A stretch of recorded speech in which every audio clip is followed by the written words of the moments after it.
Hi friends, அனைவருக்கும் வணக்கம். இன்றைக்கி நம்ம ஒரு வீட்டிலே மிக்ஸ் பண்ணக்கூடிய பாதாம் மில்க் மிக்ஸ் பவுடர் தான் பார்க்க போகிறோம். அந்த பாதாம் மில்க் மிக்ஸ் பவுடரை நம்ம இது வரைக்கும் நான் பார்த்தோம்னா கடையில் தான் வாங்கிட்டே இருந்தேன். என்னடா நம்ம அடிக்கடி கடையில் தான் நம்ம வாங்குகிறோம், இன்றைக்கி நம்மளுடைய பசங்களுக்காக தான் வாங்கிட்டு இருந்தோம். இது நம்ம வீட்டிலே ரெடி பண்ணலாம் அப்படின்னு சொல்லிட்டு தான் இன்றைக்கி வீட்டிலே ரெடி பண்ணினேன். ரொம்ப சிம்பிளாகவே நம்ம ரெடி பண்ணிடலாம். ஒரு 200 கிராம் பாதாமை நல்லா எடுத்துக்கிட்டேன். அது நல்ல பொன் நிறமாக வறுத்துக்கணும். வறுக்கும்போது ஃப்ளேம் ரொம்ப அதிகமாக வைக்கக்கூடாது, மீடியமான ஃப்ளேமில் வச்சுக்கலாம். இது கூடவே 10 முந்திரி சேர்த்துக்கிட்டேன். முந்திரி ஆப்ஷனலு. இந்த முந்திரி சேர்க்கணுன்னா சேர்த்துக்கலாம், இல்லை அப்படின்னா கம்பல்சரியாக சேர்க்கணுன்னு அவசியம் இல்லை, ஆப்ஷனல் தான். இது ஒரு பாத்திரத்தில் இப்போ தட்டி வச்சுட்டேன். அதுக்கப்புறம் அது வாசனைக்கு 7 ஏலக்காய் 7ஓ 8ஓ ஏலக்காய் எடுத்துக்கலாம். இது எதுக்காக அப்படின்னா வாசனைக்கும் ஃப்ளேவரபிள் கொடுக்கறதுக்காக தான் நம்ம இந்த ஏலக்காய் எடுத்துருக்குறோம். இன்றைக்கி சர்க்கரை பார்த்தோம் அப்படின்னா 1 கப்பு சர்க்கரை எடுத்துருக்குறோம். அந்த 1 கப் சர்க்கரை கூட 2 ஸ்பூன் மஞ்சள் தூள் எடுத்துக்கணும். மஞ்சள் தூள் கண்டிப்பாக மிஸ் பண்ணாமல் எடுத்துருங்க. அதில் நிறைய மருத்துவ குணங்கள் எல்லாம் இருக்குது.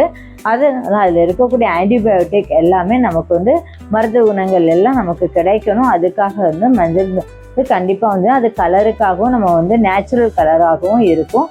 அது கூடவே கொஞ்சம் குங்குமப்பூ சேர்த்துக்கலாம். குங்குமப்பூங்கிறது ஆப்ஷனல் தான், இருந்தால் எடுத்துக்கலாம், இல்லை அப்படின்னா நீங்கள் ஸ்கிப் பண்ணிக்கலாம்.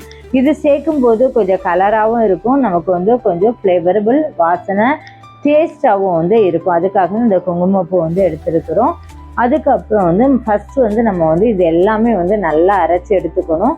அரைச்சி எடுத்ததுக்கப்புறம் நம்ம இது கூடவே நம்ம வறுத்து வச்சுருக்கோம்ல பாதாமும் நான் முந்திரியும் சேர்த்துருக்கிறேன். இந்த ரெண்டையும் என்ன பண்ணிக்கணும்னா அந்த மிக்ஸி ஜாரில் சேர்த்து நல்லா வறுத்து வச்சுக்கலாம். இந்த ஃபைன் பவுடரை இப்போ சின்ன குழந்தைங்க எல்லாம் நீங்கள் கொடுக்குறீங்க அப்படின்னா இதை ஃபைன் பவுடரை அரைச்சி வச்சு, இல்லை பெரியவங்க எடுக்கிறாங்க அப்படின்னா கொஞ்சம் பரு நம்ம அரைச்சி வச்சுக்கலாம்.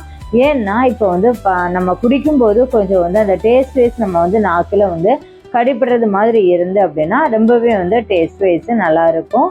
இதை அரைச்சி வச்சுட்டு இன்றைக்கி ஒரு பாலில் மிக்ஸ் பண்ணி நம்ம பார்த்தோம்னா ரொம்பவே டேஸ்ட்டாக இருந்தது, ரொம்பவே அருமையாக இருந்தது. ஒரு ஏர் கண்டெய்னரில் நம்ம அரைச்சி வச்சுக்கலாம். 1 மாதம் வரைக்கும் இது கெட்டு போகாது, ரொம்பவே நல்லாயிருக்கும்.